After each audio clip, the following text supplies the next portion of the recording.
Hi. For those of you who don't know me, I'm Michelle. Hi, Michelle. We're not doing that. I had the honor of loving Ed Hunter most of the time for the last 20 years. We worked together, we played together, sometimes those boundaries crossed. And for those of you who do know me, I'm not gonna ask you to smile and dial, so at least there's that. Ed called me lots of things. Mitchy Mitch, Butterfly, Flutterby, Kitrin, Girly, Missy, Wench, Tramp, all of them. I called him Ed, Eddie Bear, Edward Lee Hunter, Jerk. You know, it was mutual. I don't know what to say about a man that was supposed to outlive us all. All I can tell you is who Ed was to me.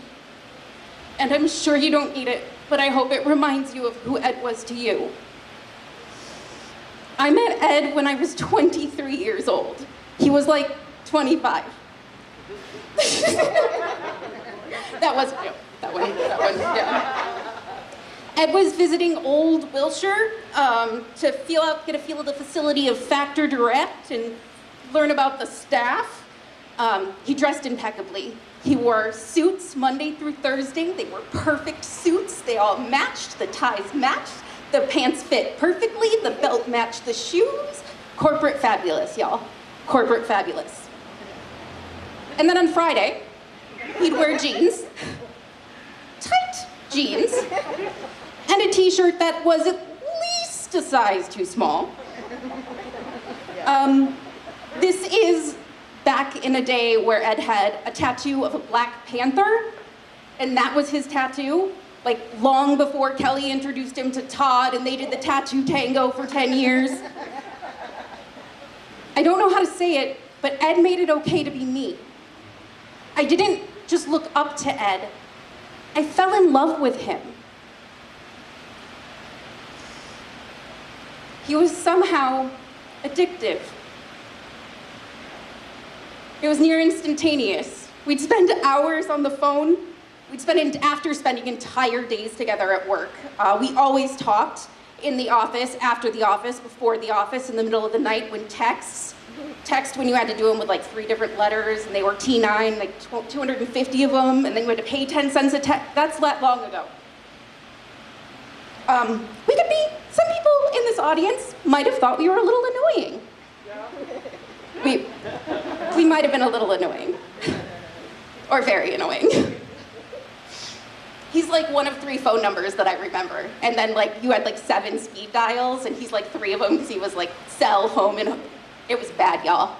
It was when we were young and dumb, though I can see him saying, no, speak for yourself, Missy. You know, young and dumb. So who was Edward Lee Hunter? The consummate cheerleader. The kind of person that steps up for you when you don't believe in you. A dedicated Halloween enthusiast. A breaker of boundaries and crosser of lines. Let's face it, guys, he sucked with boundaries. And moderation.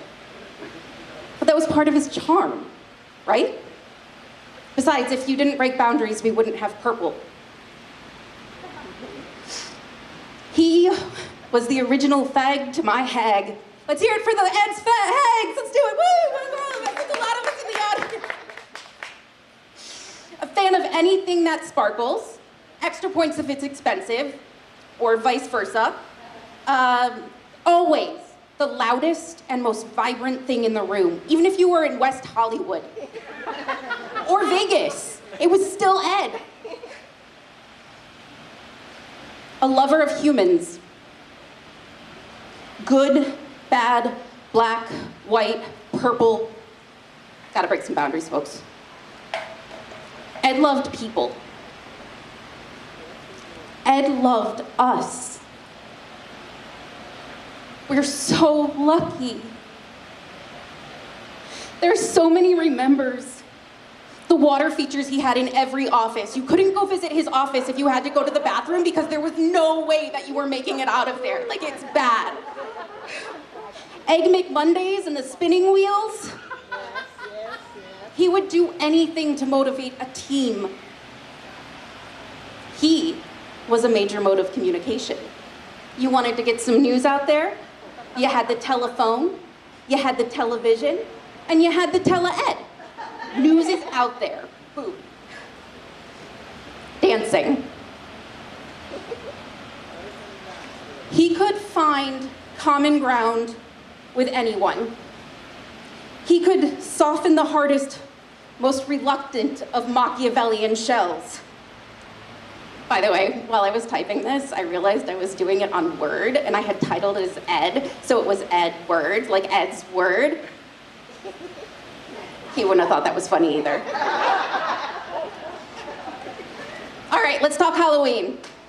Everyone knows Ed loved Halloween. From call center antics, which were multitude, wonderful, to the haunted transformation of the Hunter Pretentier household. Actually worthy of an entry fee, folks. I remember for his first Halloween at DSG, he entrusted me to get him a Halloween costume. I went to the party store, I think it's the one on Melrose, and I picked us out costumes, and I'm sure he thought I was coming back with a gladiator, or a knight, or something super sexy. I came back with Fat Elvis. Ed was not a happy camper. And of course, I didn't bring the costume in, but we're talking like puff pillows. This thing was huge. There was no part of that costume that didn't have stuffing in it. It was giant. It was Halloween day. He wasn't gonna spoil Halloween for the team. He couldn't go out and get another costume, and he hated me for every single minute that he wore it. But he wore it, and he wore it for his team. And he got the laugh, and he did the thing, and he made everyone feel good about it because that's what Ed did. I should also note that that is why there are little tags with gnomes in the boxes, because Ed was mad good with Halloween, right? So like, he did the vampire, he did Mad Hatter, he did the Travelocity gnome. So we put a little gift tag in there with a gnome because he would have haunted me in my sleep if I put Fat Elvis. But yeah, and while we're still on there, don't open the glitter here, please. Yeah. Just don't. When I close my eyes, I can still see him in jeans and too small a t-shirt. Obviously, something with some kind of sparkle and that damn Bluetooth headset. And he'd think it was hilarious because he'd look at you like he was talking to you the whole time, but in reality, he's talking to Mike or Debbie. And then when you start interacting on the conversation, he's like, "What are you doing? I'm on a phone call. Come on." Like hilarious. Thought it was hilarious. We enjoyed a good office prank or gag. He would set my phone menus to Spanish when he wanted to get a rise out of me. Yeah, I know. It's sad I don't speak Spanish. He put a deli-style ticket dispenser outside my office and then tried to enforce callers taking tickets instead of standing in line. We didn't know if he was serious on that one or not, to be real honest. We put signs on the vending machines that said that they were voice activated.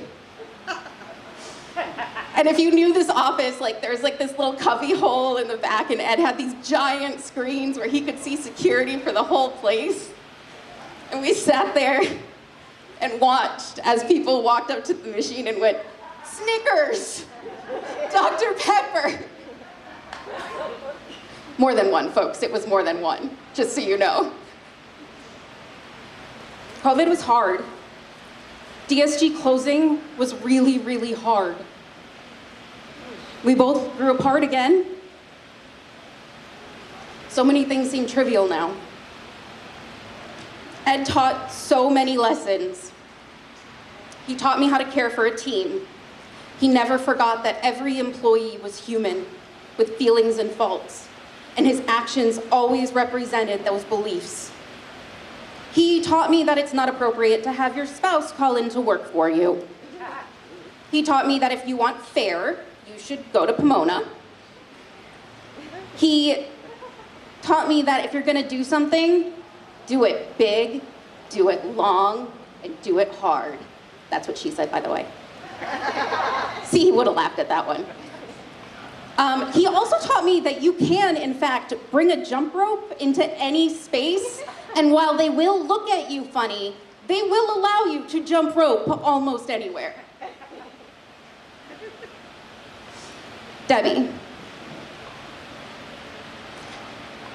Todd said adopted sister, it's blood. The way he talked to you, the way he loved you, how proud he was of you.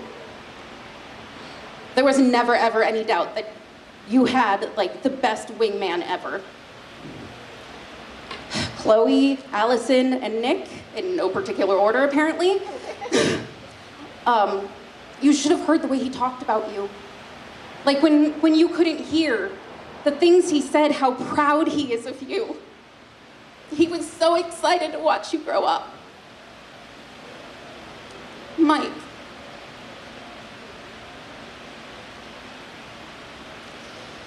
He was so proud of you. So proud of your sobriety, proud of your brain and your work ethic. He wanted you to see what everyone else saw, and it was clear to everyone else that you were his lobster. It's getting to the end, I promise. Dear Eddie, thank you. Thank you for making so many oddballs and misfit toys feel like they mattered, or that they weren't broken, or that if they were broken, it was okay to be broken. Thank you for believing in me when I couldn't believe in myself. Thank you for standing up for me. Thank you for not killing me when I dyed my hair black in your freshly painted white black bathroom. I've since heard that that was definitely on the table, killing. Thank you for laughing when I accidentally charged $100 to your credit card on Uber Eats. Totally accidentally. Thank you, Ed, for loving life, because that meant that you loved us. The last thing I have is a Facebook message that Ed sent me on January 12th, 2012. It's lyrics from Wicked. It's not. I've heard it said, the people come into our lives for a reason, bringing something we must learn. And we are led to those who help us most to grow if we let them, and we help them in return. I don't know if I believe that's true, but I know I am who I am today because I knew you. Because I knew you, I have been changed for good.